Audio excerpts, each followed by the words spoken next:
Okay, so I came across a quote the other day that said something like, nonfiction writers take a vow to tell the truth of the story. And that really struck me. So there's this idea that there's a truth to be told. And these nonfiction writers who have taken on the challenge of writing the book that you're reading now are telling the truth. That's the vow that they've taken. And that made me think about the story that these nonfiction writers are telling, and the many stories put together that become the text that you're reading. So today I want to shift us away from central idea a little bit, and I want you to think about visualizing the stories that start to emerge in your text. I want you to think about, what is the story that's happening here? What are the scenes that you can imagine, almost like if these stories were movies coming to life? What are the scenes that you can visualize happening? If you close your eyes, who are the actors that you could picture taking on these roles? Who are the characters?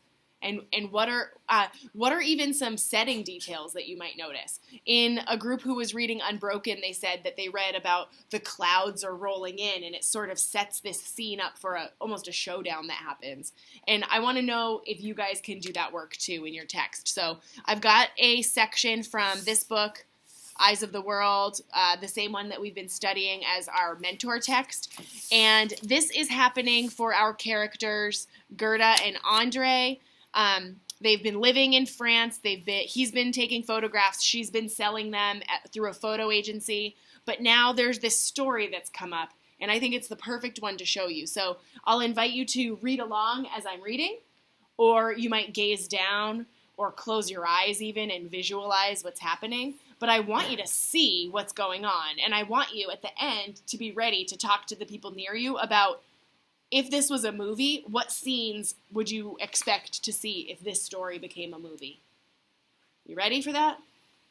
Before we start, it's really important that you know what the word ruse means. Have you heard that before?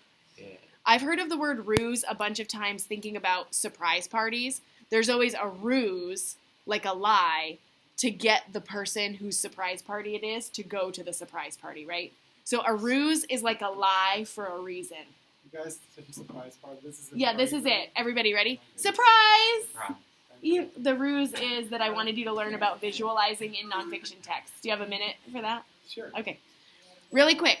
Can I steal one of your students? Yeah, go for it. Don't say the name, though. Yeah. So, because we're recording right now, little did you know that this is a movie. But it's just taking pictures of that. Bye. See ya. Surprise. Guys, there's a ruse. We know that from the section heading, that there's going to be a lie for a reason. So automatically, doesn't that feel like, oh, there's another concept that happens in stories? If there's a lie for a reason, that sounds like it's the conflict. So I'm asking you to think about scenes, characters, and conflict that would appear in this movie. Ready, set? Imagine you are young. Just try to picture that for a second. Imagine you're young. You have nothing. How hard can it be to shed your old self and become someone new? There is one big way Andre and Gerda can make their luck change. Their names. No one knows exactly who decided on the name change, but bets are on, who would you guess out of those two people, knowing what you know? Gerda. It's probably Gerda, because she's the one who's always figuring out the smart stuff to do. Bets are on the savvy Gerda, with her eye for style and illusion. Together, they come up with a scheme to land more lucrative photography jobs. More lucrative means money. Gerda will pretend she is trying to sell the photographs of a famous and rich American photographer named Robert Capa, who will offer her his images for no less than 150 francs, which I'm presuming is a lot.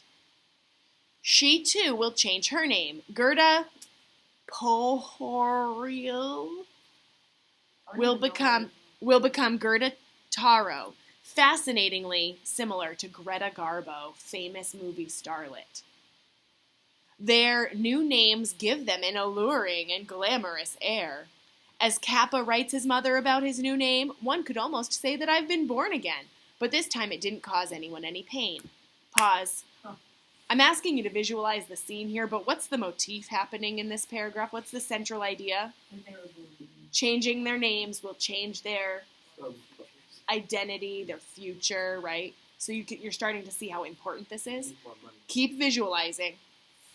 Keep visualizing. There's another side to their name change. The situation for Jews is getting worse. At the Nazis' Nuremberg rally in September 1935, Jews were declared unfit for citizenship in the Reich. Like they're not people. With anti-Semitism, that means anti-Jews, on the rise, and Paris increasingly hostile to foreigners, the couple wants to erase any sign of a particular nation or religion or identity motif. Their new names are a disguise, a protection, a farewell to any fixed point in the world and to any country. The ruse, this lie, is a daring move. Every time someone asks to meet the elusive Robert Capa, Goethe hedges and says he's busy traveling and offers to send his dark-haired assistant, Andre, instead.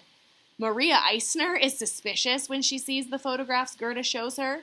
She's sure they're Friedman's, but she decides to hold her tongue. Besides, Robert's photographs are more and more in demand, especially as politics are heating up. Guys, before I ask you to talk to people nearby you about what you visualized, I wanted to show you this little note that I had to do for myself because I was getting confused about what were all of their names that are happening here. Andre Friedman is Robert Capa. Goethe Pochoril is Goethe Taro. So these are their old names, and these are their new names, Robert and Goethe. Their new invented names, their disguise names. Okay, take a second to talk to the people who are nearby you about if this was a movie and you were planning to write a script, what scenes are happening here? What discussions are going on for the characters? What would you have to show in the movie to tell this story? Turn and talk. They're like changing their names, like discussing.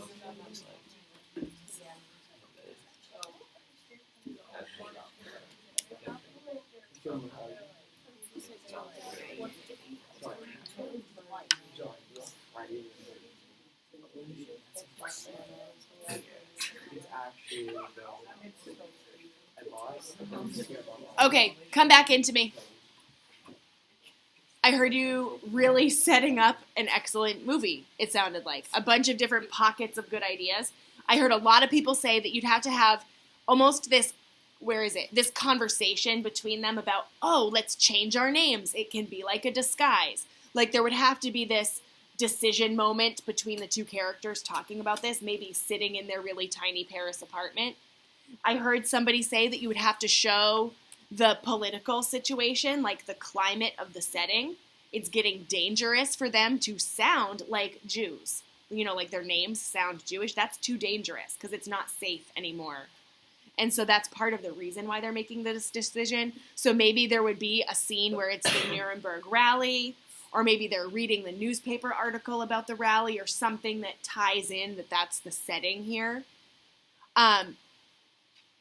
I kind of picture a scene where maybe they're in their apartment and they're kind of just in their regular clothes, and then they've made the decision to change their name, and then they put on a different hat or a different outfit or something, and it's almost like they put on their disguise. And this part at the bottom cracks me up. I think it's hilarious because part of their lie is going to be that Andre, now Robert, is going to go off and take all the photographs. And then if somebody wants to meet this world famous photographer, can't do it right now. If somebody wants to meet the world famous photographer, Goethe's going to lie and say, oh, he's really busy, he's out taking photographs right now, but you could meet his assistant, Andre. It's like Bruce Wayne and Batman. They are the same person, but they're never in the same room, so there's this lie about, here, let me introduce you to Andre, his handsome assistant instead. So the work that I want you to do today is to go back to your seats, read in your text, and I want you to take notes where you are finding the scenes. Who are the characters? What are the conflicts? Take notes about the scenes and be ready to talk about that in tomorrow's discussion. Are you ready for it? Off you go. Find the stories.